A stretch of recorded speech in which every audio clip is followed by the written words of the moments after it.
Let's make a pesto and mozzarella cheese sourdough loaf. I made a steak sandwich with this loaf, and let me tell you, it was delicious. You will add 125 grams of active sourdough starter. I added too much here, but you can see I took some off. And 325 grams of filtered water. You mix these two together until the starter is well dissolved into the water. You have the option of adding 15 grams of pesto into the dough. So if you do, you would add it here. That way you mix it with the water and the starter. I decided to add the pesto during the lamination stage.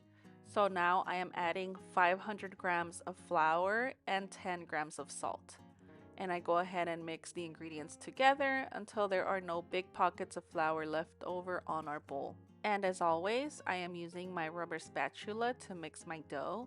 I also forget to mention that I don't like to use the dough whisks on my glass bowls because I'm afraid I'm going to eventually scratch the glass and I'm going to have little pieces of glass in my dough. That's a huge fear I have, and I feel like I overthink everything, so that's why I always use a rubber spatula. So now you let your dough rest for 30 minutes and you perform your first set of stretch and folds.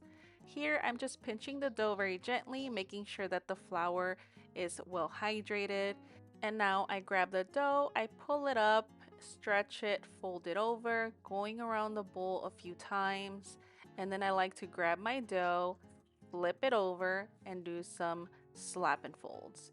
If you've been on my channel and you've seen my videos, you know that I do this every single time I do my stretch and folds. I do this for the first and second set. You can see that the dough is nice and smooth now, and it is not really sticky anymore. Now you wait 30 minutes, let your dough rest, and we will add our mozzarella cheese on the second set. I like to add some of the cheese in each stretch, so I am adding a little bit now, pulling up the dough, folding it over the cheese, adding more cheese, and repeating the steps until I go all around the bowl. I prefer to add shredded cheese over cubed cheese because sometimes the cubes make huge pockets and holes into the dough as it's baking. Shredded cheese just distributes evenly into the stretch and folds, and that way we have a little bit in every bite. If you do prefer cubed cheese, I would suggest to cut them up very small. Now that I'm done with this second set, I like to add a little bit of the shredded cheese right on top. That way when I start on my third set, it'll have a little bit of cheese on that section of the dough. You let the dough rest for 30 minutes, and on to our third set. I will only be doing coil folds on the third and fourth set. I like to be very gentle because this dough is starting to rise and I don't want to disrupt any of the progress it has made. So I'm making sure I'm tucking in the cheese. That way everything is on the inside of the dough and not so much on the outside. You let the dough rest for another 30 minutes, and again, the fourth set. I did not record the fourth set because I was in a rush, but go ahead and do the fourth set and let your dough bulk ferment. And once it's done, you can go ahead and shape your dough. So here I am going to laminate the dough very gently because I am going to be adding the pesto here. You don't want to stretch the dough too thin because you don't want it to tear as you're rolling it up, or else everything is just gonna like ooze out from the dough and your banneton is going to be a hot mess. But if it does, I will show you a little trick before putting your dough into the banneton. So this is the pesto I am using, and I am going to spread it out, sprinkle a little bit in the dough just on the center part, and I am going to spread it out very evenly or as best as I can. I am focusing on putting it only on the center, not really close to the edge on the top or bottom because we will be closing the sides of the dough towards the center.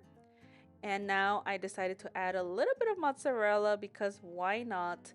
And then I fold one side of the dough over towards the middle, not going fully over the pesto. And then the other side is going to meet in the middle. We're not going to overlap the dough right on top to the other side. We try to meet them up. So now I am pinching the top and bottom. That way it prevents any leakage and I will add more here. Again, we will focus right in the middle, trying not to get too close to the edges because then it will start to ooze out.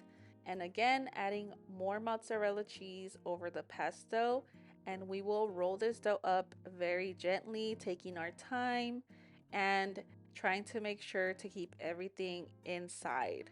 You will start by rolling from the bottom up very gently. You want to kind of pinch the sides of the dough. That way it seals the dough as you are folding it upward. Very gently, tucking the edges in, pinching as you go up. And then once I get to the edge, I like to grab the top of the dough and fold it over the dough. Because sometimes as you're rolling it up, you kind of push the inclusions out a little bit and then it gets too close to the edge and then the edge won't seal. So that's why I like to pull it back, and also it gives it a little bit extra tension since we won't be doing some push and pulls on this dough. So pinching all of the edges, and then here on my banneton is my little trick. I put a little bit of this plastic wrap under the banneton cover, and then I put the banneton liner right on top, so if anything leaks out, only the liner gets dirty and not the actual banneton on the bottom, because there's no real way to like clean that, you know. So I like to do that, pinch the dough just a little bit and put more plastic wrap on top just so it doesn't dry out in the refrigerator when it's doing its cold proof. When you are ready to bake, you want to preheat your oven to 450 degrees with your Dutch oven inside. And look at this. First of all, the liner is nice and clean. There was no leaking. And if there was, the clear plastic wrap would have saved our banneton. Voila, you could just wash your liner and you're all set. So now you will go ahead and score your dough. I like to do a shallow score because the pesto and mozzarella are right under that and I don't want to cut too many of the layers. And I bake this loaf with the Dutch oven lid on for 30 minutes and the lid off for another 10 to 15. You want to check the internal temperature to make sure it's 205 to 210 degrees. And look at this beauty. You can see the pesto popping through and the melted cheese right on top. Look at how beautiful the crumb is, the little swirls, and you can see those pockets of cheese since I did add them in the lamination phase. I hope you guys enjoyed today's video. Thank you so much for watching. I'll see you guys in my next one. Don't forget to subscribe, like, and hype this video. Leave any questions in the comments down below.